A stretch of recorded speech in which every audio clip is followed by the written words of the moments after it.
ठीक है, आज हम लोग पढ़ेंगे रेजोनेंस के बारे में। तो क्या ऐसा कोई ग्राफ बताया मैंने एलसीआर सीरीज में करंट वर्सेस ओमेगा का?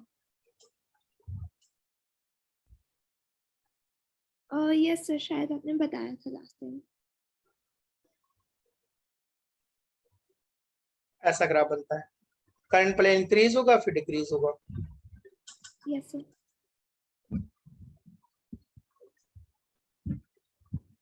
ठीक है, रेजोनेंस का यस वैसे कुछ सेंस पता है क्या होता है?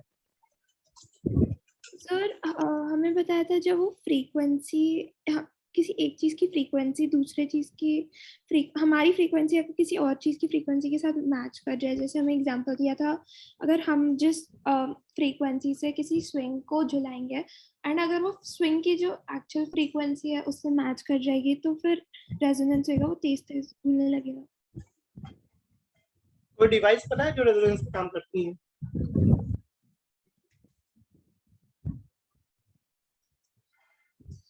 जैसे नो 11th सर। क्लास में शायद पढ़ा होगा रेजोनेंस में कि अगर दो फ्रिक्वेंसीज इक्वल हो जाती हैं तो एम्पलीट्यूड लार्ज हो जाता है, राइट? Yes sir. तो जब अर्थक्वेक आता है तो अगर अर्थक्वेक की फ्रिक्वेंसी और बिल्डिंग की फ्रिक्वेंसी इक्वल हो जाए तो रेजोनेंस हो जाएगा, यस सर। जिसकी वजह से बिल्डिंग में जो मॉलिक्यूल्स हैं उनका वाइब्रेशन बढ़ जाएगा, राइट? Yes sir. तो बिल्डिंग का वाइब्रेशन बढ़ जाता है तो बिल्डिंग कोलैप्स हो सकती है। या दूसरा एग्जांपल बताया जाता है कि अगर सोल्जर्स ब्रिज पे मार्च करते हैं और सोल्जर की मार्चिंग की फ्रिक्वेंसी ब्रिज की फ्रिक्वेंसी के इक्वल हो जाए तो ब्रिज कोलैप्स हो सकता है, राइट? Yes sir. वैसे जो हमारी टीवी है, क्या ये रेजोनेंस पे काम करती है? TV, radio, mobile? जैसे सर मान मुझे लो हम पता लोग है। जी टीवी देख रहे हैं तो जी टीवी की पर्टिकुलर फ्रिक्वेंसी होगी। यस अगर सर। हम टीवी की फ्रिक्वेंसी भी उतनी कर दें तो हमारी टीवी में जी टीवी आने लगेगी। सर फिर डिफरेंट चैनल्स कैसे शो होते हैं, क्योंकि टीवी की एक ही फ्रीक्वेंसी हो सकती है, अब जैसे अलग मान लो चैनल्स। तुमको स्टार स्पोर्ट्स देखना है तो जब हम रिमोट से बटन दबाते हैं तो उससे क्या होता है, जो टीवी का सर्किट होता है उसकी फ्रिक्वेंसी चेंज हो जाती है।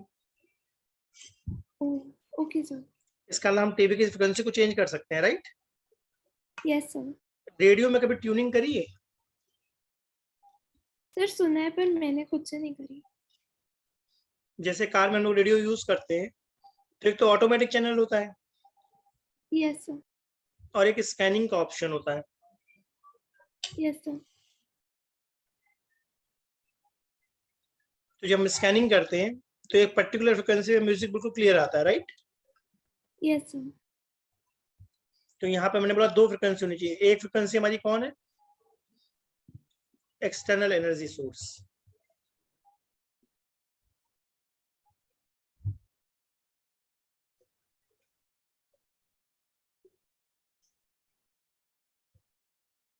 और दूसरी फ्रिक्वेंसी को हम बोलते हैं natural frequency of system.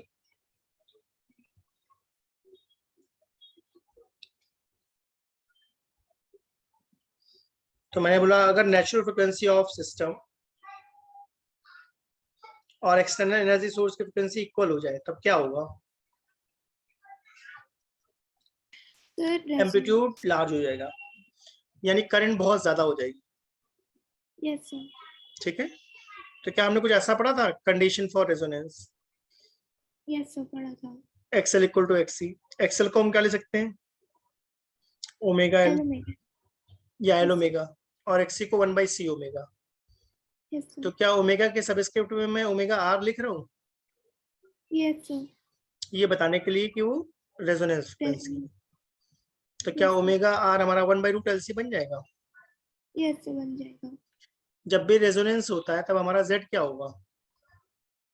Impedance minimum होगा। मिनिमम होगा। अगर इम्पिडेंस मिनिमम है तो करंट क्या होगी? मैक्सिमम। मैक्सिमम। तो क्या इस ग्राफ में मैक्सिमम करंट दिख रही है? Yes sir. तो ये मैक्सिमम करंट डेफिनेटली कहाँ पर होगी? इक्वल। रेजोनेंस पे। ठीक है, यस सर। इसका मतलब एक्सएल और एक्सी क्या है? इक्वल। इक्वल है। फाई कितना हो जाता है रेजोनेंस में? Phase difference sir 0। 0। इसका मतलब जिस डायरेक्शन में करंट है, क्या उसी डायरेक्शन में नेट वोल्टेज होगा? Yes sir. ठीक है। अगर फाई 0 है तो कॉस फाई क्या हो जाएगा? 1। इस कॉस फाई को हम क्या बोलते हैं? Power factor. Yes sir. तो पावर फैक्टर मिनिमम है या मैक्सिमम है रेजोनेंस पे? मैक्सिमम है सर। बिल्कुल सही। अब अगर हम ओमेगा रेजोनेंस से आगे आ जाए, तो हम अगर राइट साइड जा रहे हैं तो ओमेगा ज्यादा कर रहे हैं या कम कर रहे हैं? ज्यादा कर रहे हैं। तो अगर ओमेगा ज्यादा करेंगे तो एक्सेल पे क्या इफेक्ट पड़ेगा? एक्सेल इंक्रीज करेगा। और एक्सी? डिक्रीज करेगा। इसका मतलब एक्सेल और एक्सी में क्या रिलेशन होगा? XL will be greater than XC.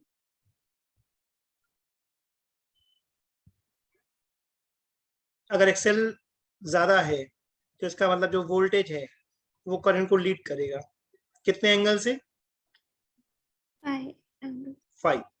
अगर हम इस 5 को कैलकुलेट करना चाहते हैं तो उसका फॉर्मूला क्या है? XL minus XC upon are.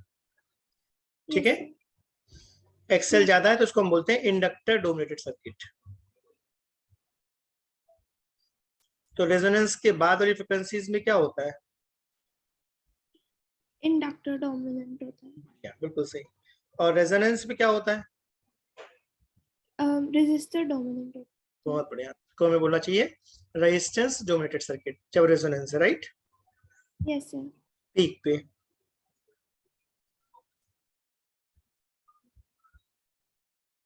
Resistance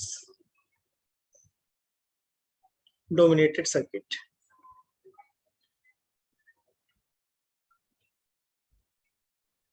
ठीक है। अब अगर हम पीक से लेफ्ट में आ जाएंगे तो ओमेगा इंक्रीज होगा या डिक्रीज होगा?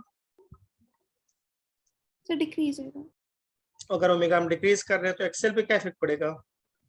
एक्सेल डिक्रीज करेगा एंड एक्सी इंक्रीज करेगा। एक्सेल डिक्रीज होगा और एक्सी इंक्रीज होगा। इसका मतलब XC is greater than XL, right? Yes sir. और पीक के राइट में क्या हो रहा था? XL was greater than XC. बिल्कुल ठीक।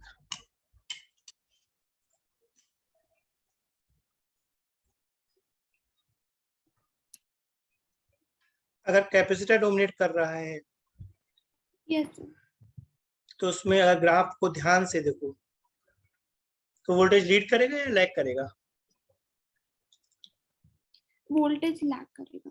बिल्कुल सही। वोल्टेज लैग करेगा 5 एंगल से। तो इस 5 को कैसे कैलकुलेट करेंगे? tan phi is equal to xc minus xl by r। बिल्कुल सही। इस बार एक्सी बढ़ा है तो मैंने XC minus XL by R लिख दिया है, और पहले एक्सेल बढ़ा था तो मैंने XL minus XC by R लिख दिया, right? Yes sir. I hope ये सारी बातें क्लियर हो गई हैं। Yes sir. ठीक है। अब क्वालिटी फैक्टर को डिस्कस करें। Yes sir. Q factor means quality factor. इसकी डेफिनेशन है, it define sharpness of tuning,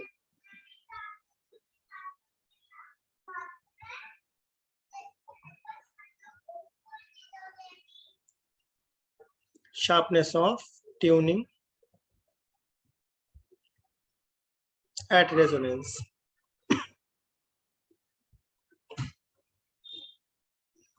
तो हम चाहते हैं हमारा ग्राफ कैसा हो? शार्प हो। ठीक है। Yes sir. ग्राफ जितना शार्प होगा क्वालिटी फैक्टर उतना ज्यादा होगा।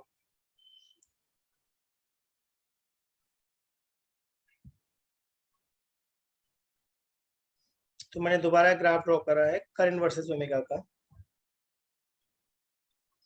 तो क्या पीक पॉइंट दिख रहा है? Yes sir. जहां पे पावर है पी नॉट और करंट है आई नॉट।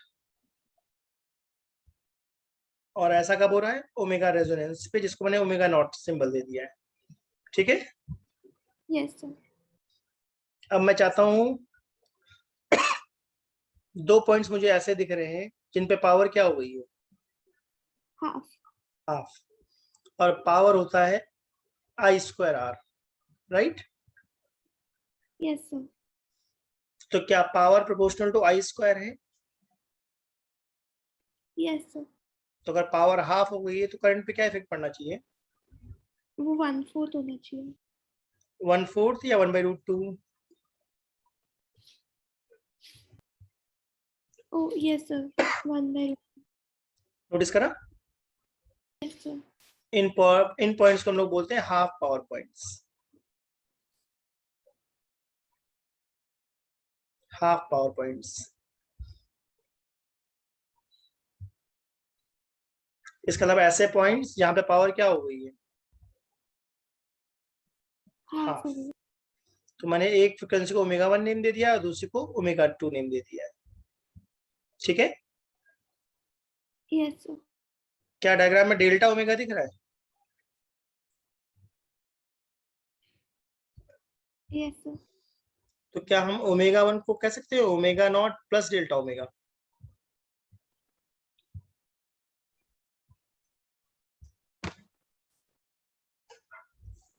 Yes, sir. कह सकते हैं। और ओमेगा 2 को क्या कह सकते हैं हम लोग?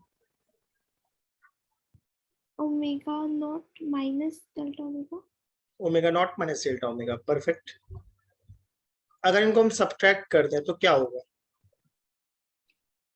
Omega 1, okay. Omega 1 minus omega 2 will be equal to delta 2 omega 1 delta minus omega. Omega 2 is equal to 2 delta omega. Yes, sir. Perfect है। इस ओमेगा 1 माइनस ओमेगा 2 को हम लोग बोलते हैं बैंड विड्थ। ठीक है? Okay, sir. इसको हम कहते हैं बैंड विड्थ। अभी हम आगे सॉल्व करेंगे, सॉल्व करने के बाद ही आ जाएगा R/L। ठीक है? अभी मैंने सॉल्व करके नहीं दिखाया, अभी मैंने एज अ रिजल्ट लिख दिया है कि 2 डेल्टा ओमेगा की वैल्यू क्या आती है? R/L। ठीक है? Yes, sir. Yes, sir. Quality factor को हमने डिफाइन करा गया है ओमेगा 0 अपॉन 2 डेल्टा ओमेगा से, यानी resonance frequency upon bandwidth. Obvious है हम चाहते हैं क्वालिटी फैक्टर ज्यादा हो या कम हो? ज्यादा हो। तो बैंडविड्थ कम होगी। मिनिमम होनी चाहिए, राइट? सर बैंडविड्थ का एक्चुअल मतलब क्या होता है? बैंडविड्थ का मतलब होता है जैसे सपोज हम एक रेडियो स्टेशन सुन रहे हैं 93.5 रेडियो मिर्ची, राइट? Yes sir. अगर फ्रिक्वेंसी को हम थोड़ा सा ज्यादा बढ़ा दें 93.6 पर, तो म्यूजिक साफ आएगा या थोड़ा सा खराब हो जाएगा? खराब हो जाएगा। और 93.7 पे कर दो तो म्यूजिक सुनाई और नहीं पड़ेगा, घ खराब। घ घ की आवाज आती है। Yes sir. थोड़ा सा कम कर देते हैं, 93.4 पे म्यूजिक सुनाई पड़ेगा with some disturbance. Yes sir. और 93.3 कर दो तो बिल्कुल म्यूजिक नहीं सुनाई पड़ेगा, सिर्फ डिस्टरबेंस सुनाई पड़ता है। Yes sir. इसका मतलब ये रेडियो स्टेशन क्या 93.4 से लेकर 93.6 के बीच में टेलीकास्ट कर रहे हैं? Yes sir. और बेस्ट परफॉर्मेंस कब आ रहा है? 93.5 पर। तो 93.5 हमारा है ओमेगा 0। और जो ये रेंज है 93.4 से 93.6, इसको हम क्या कह सकते हैं? बैंडविड्थ। बैंडविड्थ। Okay sir. ठीक है? यस इस सर। ओमेगा 1 को हम लोग बोलते हैं अपर साइड बैंड और ओमेगा 2 को हम बोलते हैं लोअर साइड बैंड। तो क्या बैंडविड्थ को कह सकते हैं difference in frequency? Yes sir.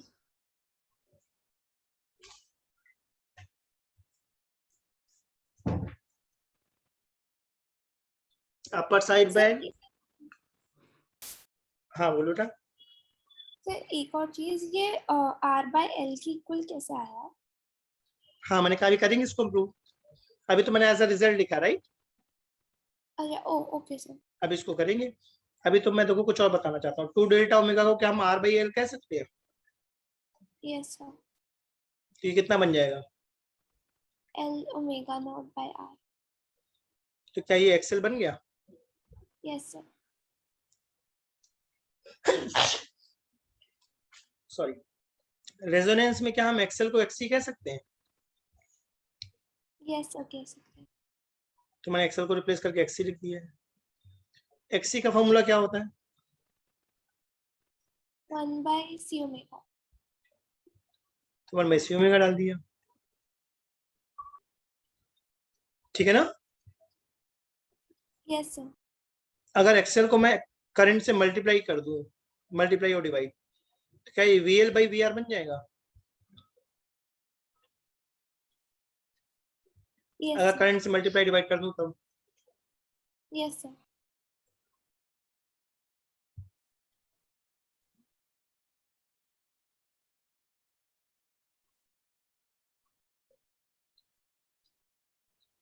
अगर एक्सी और आर को करंट से मल्टीप्लाई डिवाइड कर दूं तब?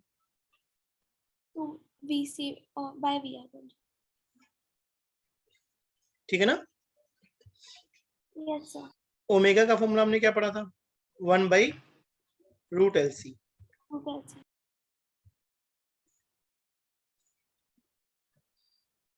ठीक बात है ना? तो क्या सॉल्व करके ऐसा कुछ बन जाएगा, 1/R √L/C। Yes sir. ठीक है, ये लॉजिक समझ में आया मैंने क्या करा? सी को √C इंटू √C लिख करके कैंसिल आउट कर दिया है। यस सर, समझ आ गया। तो हम लोग अगर क्वालिटी ज्यादा चाहते हैं तो हम चाहते हैं सर्किट के अंदर रेजिस्टेंस बहुत ज्यादा हो या बहुत कम हो? बहुत कम हो। बढ़िया। अब देखो मैं एक ग्राफ और यहाँ पे बना रहा हूँ ब्लैक कलर से। तो अगर हम चाहते हैं क्वालिटी फैक्टर ज्यादा हो तो इसका मतलब ग्राफ हमारा कैसा होना चाहिए? Narrow and high peak. ठीक बात है? Yes sir. ग्राफ जितना नैरो हो और पीक जितनी ज्यादा हो, क्वालिटी उतनी बेटर होगी। तो जो ब्लैक यस कलर सर। का मैंने ग्राफ ड्रॉ करा है, क्या लगता है? सर उस पर कम होएगी, हमारा क्वालिटी फैक्टर कम है उसका, सो तो अगर क्वालिटी फैक्टर कम है तो रेजिस्टेंस डेफिनेटली ज्यादा होगी। ज्यादा। तो ऐसा एग्जाम में क्वेश्चन पूछ लेते हैं। ओके सर, क्योंकि ठीक हमें है, वैसे स्कूल में क्वालिटी फैक्टर सिखाया नहीं। कोई बात नहीं, देख लेते हैं। मैं जो बता रहा हूँ समझ में तो आ रहा है ना क्या बताना चाह रहा हूँ मैं? यस सर, आ गया। ब्लैक कलर वाले पार्ट में क्वालिटी कम है, इसका मतलब रेजिस्टेंस हाई है। और ब्लू वाले पार्ट में पीक बहुत ज्यादा है, इसका मतलब इसकी क्वालिटी बहुत ज्यादा है। इसका मतलब इसका रेजिस्टेंस बहुत कम है। तो सर्किट पे मोस्ट ऑफली कॉपर के वायर यूज करने चाहिए या सिल्वर के? सर सिल्वर के करने की, वो हाँ, एक्सपेंसिव। क्योंकि सिल्वर का रेजिस्टेंस बहुत कम होता है। Yes sir. बस एक प्रॉब्लम क्या है सिल्वर के साथ? बहुत एक्सपेंसिव है। कॉस्ट बढ़ जाती है। Yes sir. जो मोबाइल के प्रोसेसर वगैरह होते हैं, जब खराब हो जाता है मोबाइल, तो उसकी जो चिप होती है लोग उससे गोल्ड एक्सट्रैक्ट करते हैं। सर क्या इसका करते हैं? गोल्ड, उसमें इसका मतलब जो मोबाइल का चिप होती है ना, उसके अंदर गोल्ड डाला जाता है यस सर।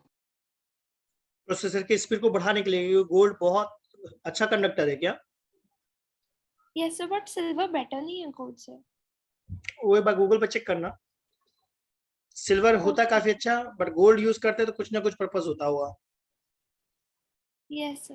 मतलब मुझे कुछ ऐसा याद आ रहा है कि गोल्ड यूज करते थे। एक बार गूगल पर देखोगे ना तो मिलेगा। Okay sir.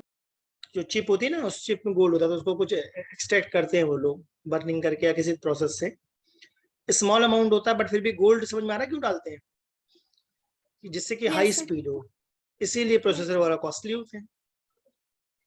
Okay sir. मतलब कंपोनेंट बहुत अच्छी क्वालिटी का होना चाहिए। Yes sir. जैसे रेडियो यूज करते हैं, अब एक रेडियो का कॉस्ट है 500 रुपीज, एक रेडियो कॉस्ट है 5000। तो जिस रेडियो का कॉस्ट 5000 है, तो मोस्ट ऑफली उसकी क्वालिटी पुअर होगी या बेटर होगी? पुअर होगी। 500 और 5000 में? ओह सॉरी, 5000 की क्वालिटी हाई होगी एंड 500 वाले की पुअर होगी। बिल्कुल सही। तो अगर 5000 का है, इसका मतलब उसकी कॉस्ट ज्यादा है, right, compare to 500। Yes sir. Yes sir. तो कॉस्ट इसीलिए ज्यादा है क्योंकि उसका जो ऑपरेटस यूज कराया जा रहा है, जो सर्किट यूज किया जा रहा है, उसके कंपोनेंट लो क्वालिटी के होंगे या गुड क्वालिटी के होंगे? गुड क्वालिटी के। इसीलिए उसकी कॉस्ट ज्यादा है। Yes, sir.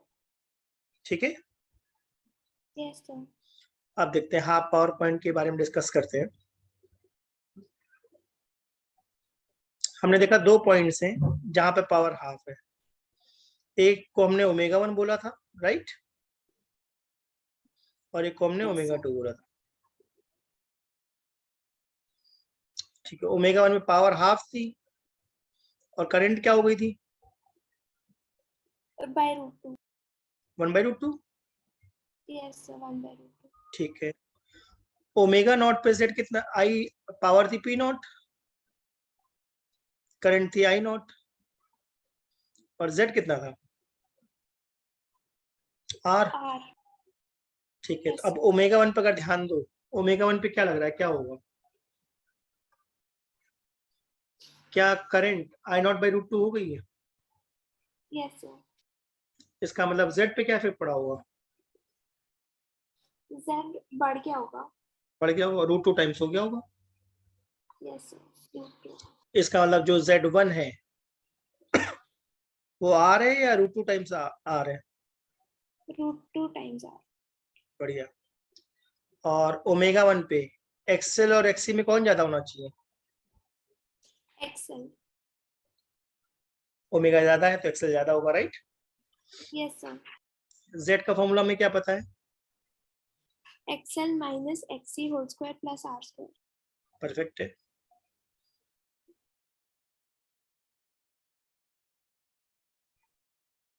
Both side whole square करने से कोई फायदा होगा?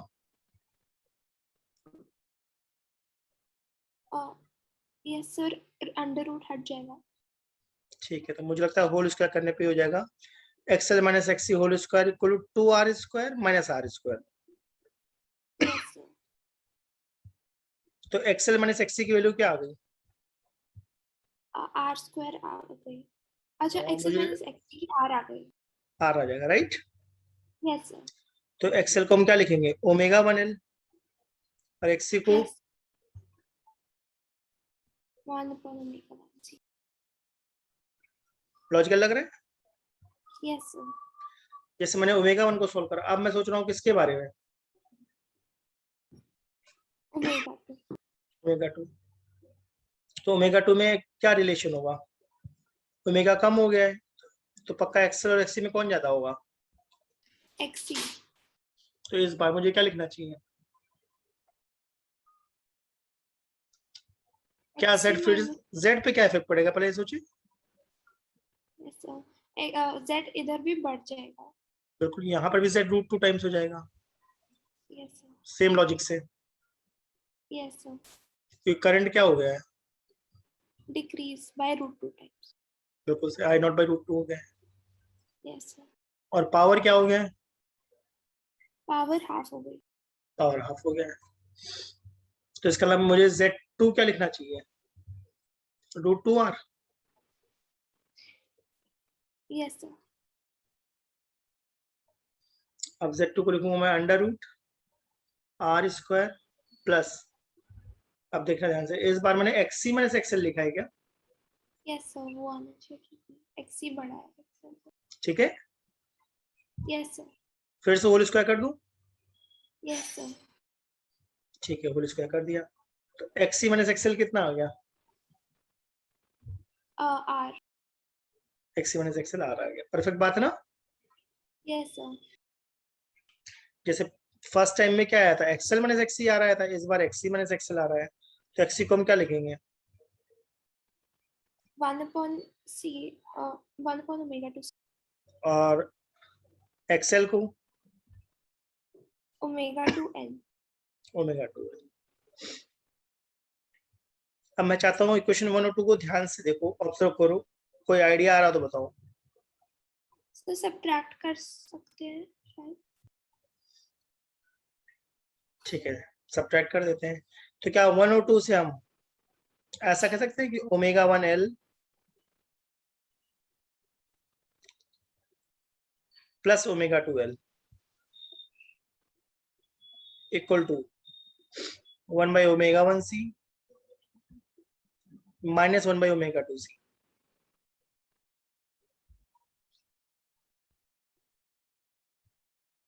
थोड़ा केयरफुली देखो, जब सब्ट्रैक्ट करोगे तो ये नेगेटिव होगा, ये पॉजिटिव होगा और ये नेगेटिव होगा, तो आर तो कैंसिल हो जाएगा। Yes sir. एल कॉमन ले, ये इसको ले सकता हूँ ना मैं, omega 1L plus omega 2L, और सी वाले को मैं राइट साइड में ले गया हूँ क्या? यस सर, पर वो 1/ओमेगा 1c प्लस 1/ओमेगा हाँ, लग 2c रहा है प्लस हो जाना चाहिए यहाँ पे, राइट? सर प्लस होना चाहिए। हाँ, प्लस हो जाएगा, सॉरी, ठीक कह रही हूँ। एल कॉमन है, यस सर। तो ये बन गया ओमेगा 1 प्लस ओमेगा 2। ओमेगा 2, और यहाँ पर क्या कॉमन है, 1/c। Yes sir. एलसीएम क्या आ गया? Omega 1 omega 2। तो क्या है, ओमेगा 2 प्लस ओमेगा 1 बन गया, यस सर। और मुझे लगता है कैंसल आउट भी हो गया। Yes sir. तो क्या यहाँ से हमारा एक फॉर्मूला बन गया, omega 1 omega 2 equal to 1/LC।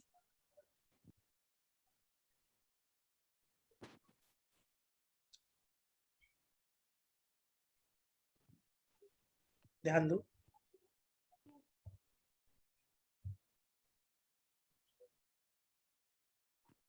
Yes sir, बन गया। बन गया। Yes sir. तो इसका ये एज अ रिजल्ट यूज होता है, omega 1 omega 2 is equal to omega not square, right? हमने इक्वेशन 1 और 2 को सब्ट्रैक्ट किया था, राइट? इस बार ऐड कर दें, जब ऐड करेंगे तब क्या बनेगा, एल कॉमन हो जाएगा, मुझे लगता है ये बन जाएगा omega 1 minus omega 2 plus 1/c common ले लिया, 1/ओमेगा 2 माइनस 1/ओमेगा। ओमेगा 1 और -2 ओमेगा n। ओरिजिनल इक्वेशन देखो, 1 एंड 2 को, ओरिजिनल। यस सर ठीक है। जब ओरिजिनल देखेंगे तो ये साइन वगैरह हटा दूंगा क्या मैं?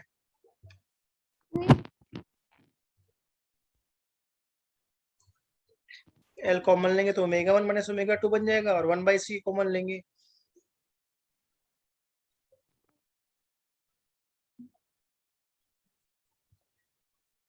ठीक है? गड़बड़ लग रही है?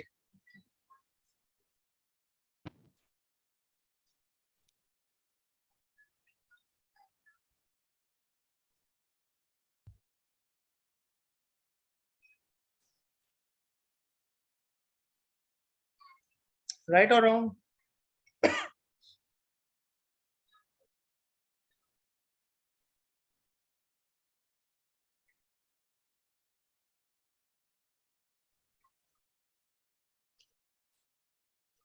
सर आपको अब मेरी आवाज आ रही है क्या? हाँ, आ रही है। सर वो बीच में पता नहीं मेरे माइक को कुछ हो गया था, बोल रही थी पर हो नहीं रहा था। कोई बात नहीं, कोई बात नहीं। ये क्या ध्यान दिया, इक्वेशन 1 और 2 को मैंने फर्स्ट टाइम क्या किया था, सब्ट्रैक्ट किया था, अभी सेकंड टाइम मैंने क्या कर दिया है, ऐड कर दिया है क्या? Yes sir. ठीक है, कुछ कॉमन तो नहीं है? हाँ, ओमेगा 1 माइनस ओमेगा 2। परफेक्ट, तो ये बन जाएगा एल प्लस 1/c। अब अगर ध्यान दो, क्या ये डिनोमिनेटर में ओमेगा 1 ओमेगा 2 दिख रहा है, यस सर। जिसको मैं सोच रहा हूँ क्या लिख दूँ, 1/LC? ओ यस सर, लिख सकते हैं। कोई फायदा हुआ इससे? क्या सी से सी कैंसिल हो गया? यस सर, तो 2L is equal to 2R, sorry omega 1 2L minus omega 2 किसके इक्वल आ गया, 2 delta omega equal to 2R/2L। Yes sir. तो वो मैंने प्रूव कर दिया कि बैंडविड्थ किसके इक्वल होता है, R/L, राइट? Yes sir. जो मैंने यहाँ एज अ रिजल्ट यूज करा था, 2 delta omega equal to R/L, उसको अभी हमने देखा कहाँ से आया। तो ये थोड़ा कॉम्प्लिकेट है प्रोसेस, 3-4 टाइम्स करने के बाद ही क्लियर होता है थॉट पे। सर 2 डेल्टा ओमेगा कहाँ से आया? ओमेगा 1 माइनस ओमेगा 2 को हमने क्या नाम दिया था, डेल्टा ओमेगा नहीं दिया था? देखो, अच्छा, और 2 डेल्टा ओमेगा, ओके सर ठीक है। ओमेगा 1 माइनस ओमेगा 2 को हमने नाम 2 डेल्टा ओमेगा दिया था। Okay sir. डेल्टा ओमेगा है ओमेगा नॉट से लेकर ओमेगा 1 तक, या ओमेगा 2 से लेकर ओमेगा नॉट तक। बट अगर ओमेगा 2 और ओमेगा 1 का डिफरेंस देख रहे हैं तो 2 डेल्टा ओमेगा या तो 2 डेल्टा ओमेगा है। Yes sir. तो काफी अच्छे क्वेश्चन बनते हैं। ये कॉन्सेप्ट समझ में आया ना कि मैं रेजोनेंस में क्या बताना चाहता हूँ? यस सर, थोड़ा मुश्किल था। हाँ, थोड़ा मतलब है कि जल्दी से नहीं समझ में आता। इन पे क्वेश्चंस भी हैं बुक में। Okay sir. तो एक बार पहले फॉर्मूले सारे देख लो, फिर इनके क्वेश्चंस की प्रैक्टिस करते हैं। यस रेजोनेंस का मतलब मैंने बताया कि दो फ्रिक्वेंसीज हमारे पास है। कौन सी फ्रिक्वेंसी है? Natural frequency of system. और दूसरी हमारी कौन है? External frequency. External energy source. इन दोनों को क्या करना है हमें? इक्वल करना है। इक्वल करना है। अब देखें बुक में क्या लिखा है इसके बारे में। Yes sir. बुक से देखोगे थोड़ा और आइडिया लगेगा।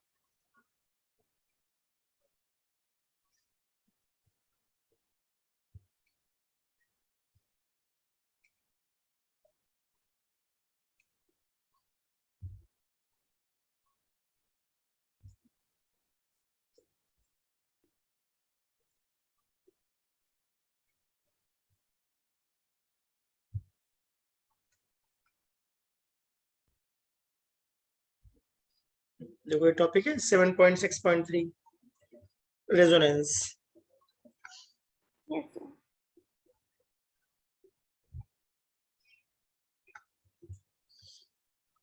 देखो डेफिनेशन लिखी, if a system is driven by an energy source at frequency that is near the natural frequency, the amplitude of oscillation is found to be large. Yes sir. इसका मतलब हमें क्या करना है? नेचुरल फ्रिक्वेंसी को external energy source की frequency के equal करना है, राइट? Yes sir. ठीक है, तो मैं चाहता हूँ भाई ये पैराग्राफ रीड कर लो, फिर आगे बढ़ते हैं। थोड़ा इंटरेस्टिंग बात लिखी है।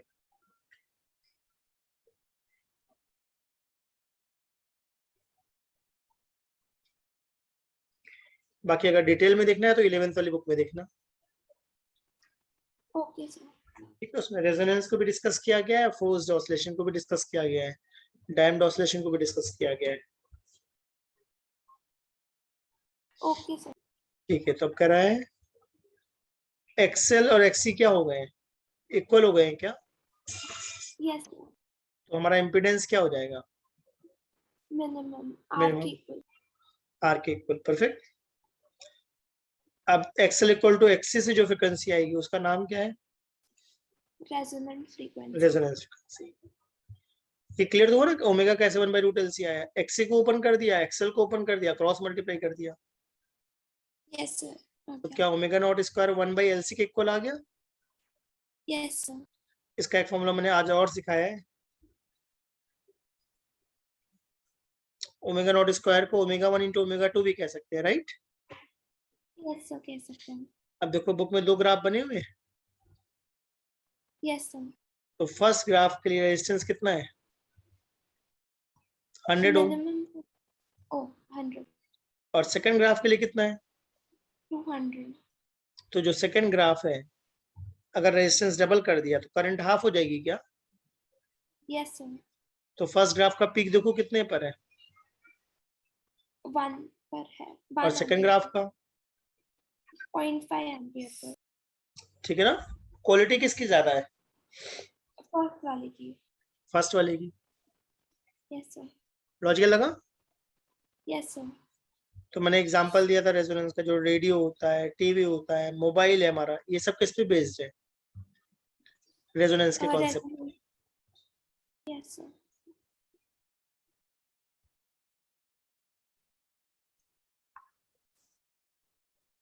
ठीक है, मैं जाता हूँ इस पैराग्राफ को एक बार रीड कर लूँ।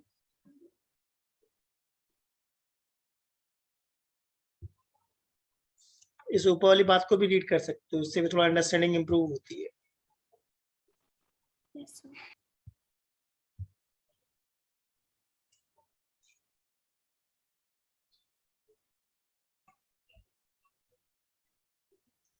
जब हम रेडियो को ट्यूनिंग करते हैं तो ट्यूनिंग करने का मतलब हम क्या करते हैं, रेडियो के कैपेसिटेंस को वेरी करते हैं। यस और एक पर्टिकुलर कंडीशन आती है जब करंट क्या हो जाती है, सर, मैक्सिमम। इधर ये लिखा है कि हम कैपेसिटेंस को वेरी करते हैं, हम इंडक्टेंस, सेल्फ इंडक्टेंस को वेरी क्यों नहीं कर सकते? हाँ, किसी को भी कर सकते हैं, कैपेसिटेंस को वेरी करना आसान होता है। प्लेट्स होती हैं, उनमें से किसी एक प्लेट को पुल कर दिया। और हम सेल्फ इंडक्टेंस को कैसे वेरी करेंगे? सेल्फ इंडक्टेंस है, सेल्फ इंडक्टेंस का फॉर्मूला क्या होता है, L equal to mu not N square A L, right? Yes sir. क्या इसको mu not N square A by L भी कह सकते हैं? Yes sir. अगर इसको हम पुल करना शुरू कर दें तो क्या लेंथ चेंज होगी? नो सर, लेंथ तो सेम रहेगी। नहीं, लेंथ चेंज हो जाएगी अगर मतलब पुल करेंगे। वायर की लेंथ तो चेंज नहीं होगी ना? दोबारा बोलो बेटा। अच्छा okay, as in the inductor की लेंथ बढ़ जाएगी, हाँ, मतलब अगर कॉइल। जैसे स्प्रिंग टाइप की चीज, अगर उसको पुल करोगे तो स्प्रिंग थोड़ा स्ट्रेच हो जाएगी। अच्छा यस सर। ठीक है, तो दोनों करवा सकते हैं, बट प्रेफर करते हैं कैपेसिटेंस को कराना क्योंकि वो आसान होता है। ठीक है, ओके सर। ठीक है। तो ये इंपॉर्टेंट बात है कि जो रेजोनेंस होगा वो हमेशा एलसीआर सर्किट में होगा क्या? Yes sir. ओमेगा का फॉर्मूला क्या है, 1/√LC। तो CR या LR पे अप्लाई कर सकते हैं या नहीं कर सकते resonance? Yes sir. Only LR पे या ओनली CR पे? नहीं सर, नहीं कर सकते सर। नहीं कर सकते, इसका मतलब जरूरी है रेजोनेंस के लिए LCR तीनों होने चाहिए। Yes sir. तो सर पर एल आर, सॉरी आर नहीं होगा तो भी हो जाएगा? हाँ, बट अब लॉजिकली सोचो, अगर R नहीं होगा तो Z मिनिमम कितना होगा? 0। सर लेकिन वो उसके मतलब वो एलसी सर्किट ही रेजिस्टर सर्किट की तरह एक्ट नहीं करेगा। हाँ, तो अब उसमें करंट कैसे निकालेंगे हम लिखेंगे I equal to V by Z। अगर Z को तुम R लिखना चाहती हो और R है 0, तो थोड़ा प्रैक्टिकली अजीब बात नहीं है? Yes sir. करंट इनफाइनाइट आ जाएगी, तो सर्किट यस सर, रुकेगा या खराब हो जाएगा?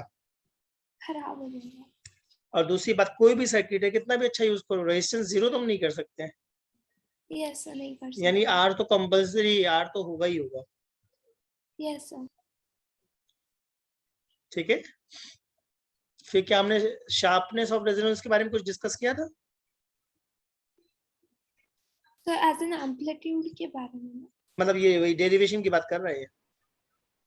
अच्छा तो इनके क्वेश्चन सॉल्व करेंगे, एक बार फॉर्मूले देख लो सारे। एनसीईआरटी में ये सारे फॉर्मूले की डेरिवेशन लिखी है।